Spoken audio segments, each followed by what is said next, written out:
Pero kahit na sa pag-ibig, kahit ano ba? Pero pwede. Pero technically, free choice tayo. Technically. Pero layman's pwede yung dalawa. Sige po, start easy. There's an action in every, there's consequences in every action, bad or good, diba? Tama naman yung sinabi ni Brother Jobert na sa ginawa ng dalawa, si Eva at si Adan, hanggang ngayon na ramdam natin yung value ng Diyos na yan. Pero, ang nalilito kasi ako, kasi baka susisihin ng mga susunod na henerasyon nang dahil kay Eva at kay Adan. Pero tingin ko kasi may ano yan kumbaga, alam ng Diyos yan kung ano yung gagawin niyan, ano yung steps na gagawin. Ahead, di ba?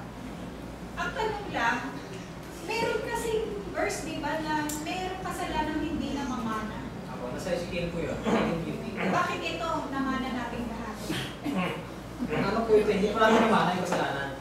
Unang-una dito ang mamana yung kasalanan. Damay-damay na. Yung sabi sa isikin 18:20, basahin ko po sa 18. Isikin 18:18. Tungkol sa kaniyang anak at sa kaniyang ama, sapagkat siya ay bumigating may kapagsikan, sumamsam sa kaniyang kapatid sa pamamagitan ng pagdadahas at gumagawa ng hindi mabuti sa gitna ng kaniyang bayan, narito siya ay mamamatay sa kaniyang kasamaan. Ngayon may sinasabi ninyo, bakit hindi dinadala ng anak ang kasamaan ng ama? So hindi dinadala ng kasamaan ng ama, anak. Pagka ginawa ng anak ang apat na matuwid at nag-iingat ng lahat ng aking palatutunan at isinasagawa siya ay walang pagsalang mabubuhay. Ang kaluluwa, sabi sa 20, na nagkakasala, mamamatay. Ang anak ay hindi magdadanas ng kasamaan ng kanyang ama. So yung kasalanan ng anak, hindi magdadanas ng kanyang ama. Kung magdadanas man ang ama ng kasalanan ng anak, ang katwiran ng matuwid ay isa sa kanya, at ang kasamaan ng masama ay isa sa kanya. Kung yung anak ay nagpapakabuti, okay yun. Pero kung yung masama, yung ama na nagpapakasama, hindi siya, kung masama yung tatay mo, hindi mo mamanahin ng anak.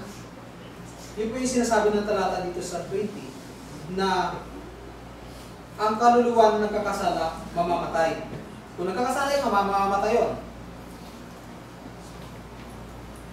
Hindi magdadanas ng kasamaan ng ama. Kung magdadanas man ang ama ng kasamaan ng anak. So, in the first place po, yung kasalanan is di na mamana. Sinumpa tayo ng Diyos na hanggang ngayon ay nagtatrabaho tayo. Yung sumpa na yun ay nasa Genesis 1 at Genesis chapter 2, verse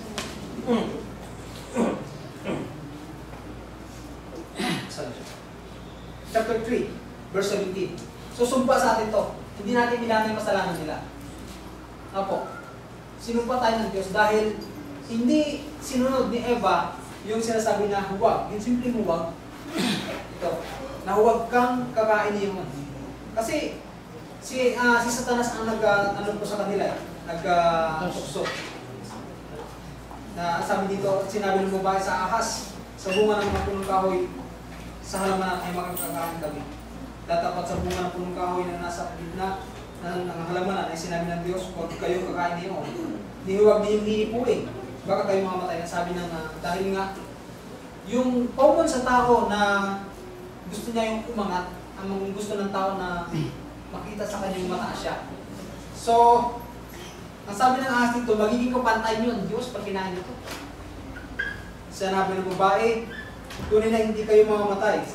Ang sabi sa 5, sapagkat talastas ng Diyos na sa araw na yun na kayo makakain niyon, ay madidilat nga ang inyong mga mata. At kayo magiging parang Diyos na nakakakilala ng mabuti at masama. So, simula na nakakain sila ng mabuti at masama, nakakain sila ng pagkain na alam ng mabuti at masama. Ito yung pagkain na hindi dapat kainin. So, nung kasala sila, ito na, sinumpa na siya ng Diyos. Sinumpa ng tao ang Diyos.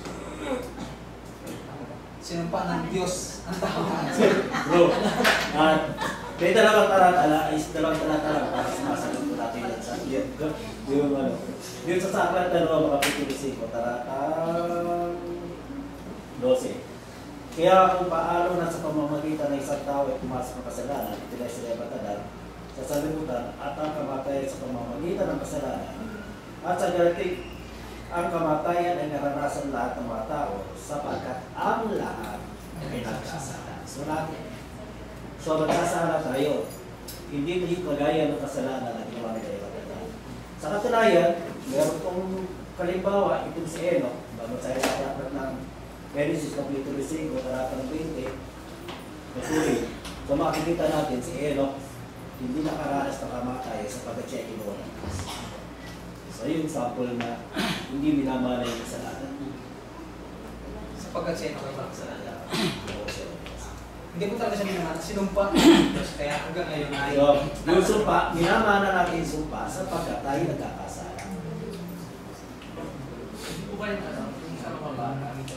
Siguro yung sinasabi kami hindi inosente, kapag nawala na yung pagiging inosente ng isang tao, hindi nagkakaroon yung chance na magkaroon ng pagkakasala. Totoo po. Yun naman yung bulabang sa akin ng Genesis 6. Kung wala nang tanong ay...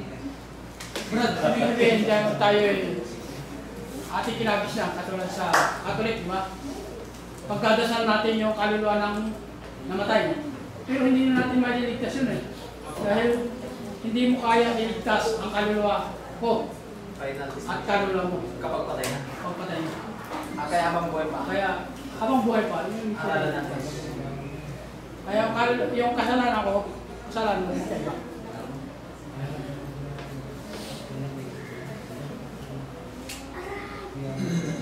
Wala na po tanong. At lumapit po tayo sa last na out. Bigay po natin. Good morning po natin lahat. Sa pagbabalita, muli ko po ibabalita yung para po sa ating mga kabataan sa last Sunday ng July. Ay magkakaroon po tayo ng Bible study ng English po. So inasahan po namin ang mga kabataan sa July. After service po natin ng Sunday night.